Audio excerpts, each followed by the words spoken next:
My boy Nick and Nate Diaz, like in all the work we've done in camp, like those guys got me ready for a lot of my Southpaw opponents, like, you know, midway through and toward the end of my career. So a lot of work with those guys, and specifically Nate.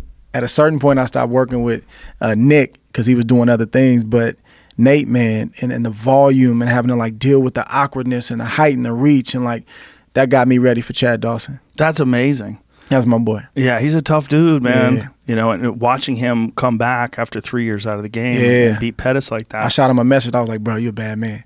You're a bad man. Like 3 years, really? Yeah, he's a bad man. Well, I'm just happy that the UFC is finally recognizing the love and support that guy has from the fans, too. Because for whatever reason, they were so high on Conor McGregor and all these other people. They didn't see one of the reasons why the Conor fight was so big was because of Nate Diaz. Nate Diaz is a fucking star. Yeah, when they put his face on the screen for the Pettis fight, I mean, the arena erupted. It was chaos. Yeah. They went nuts. Yeah.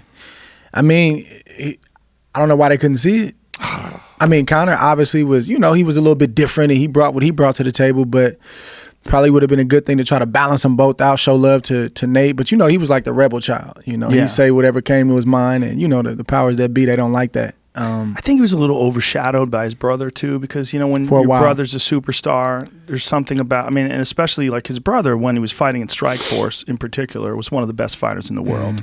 He was just amazing. And then, you know, like especially like, you know, during like his title reign, like when he was at his peak, when he was fighting in Strikeforce.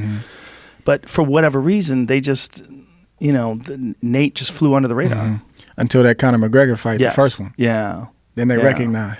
Yeah, I hope they capitalize on it now, you know, while he still has a few years left. Yeah. It's that whole layoff thing, and not even trying to stay relevant, but just trying to keep your skills from eroding. Like that's a whole thing right there. And then trying to go perform after that amount of time. Like it's hard. Yeah. Men have fallen from that.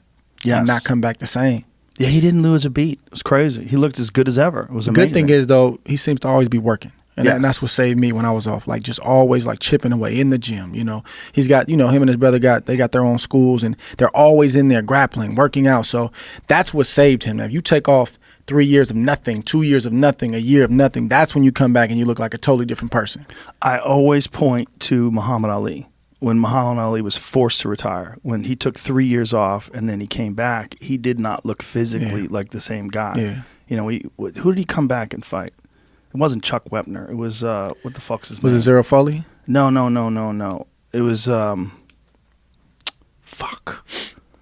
It's a tragic guy, a white dude, and then his brother was also like. How can I not remember his fucking name? I think I know who you're talking about, man. Jamie will pull it up. I know who you're talking about too. Corey. Yes, Jerry Corey. Jerry Quarry.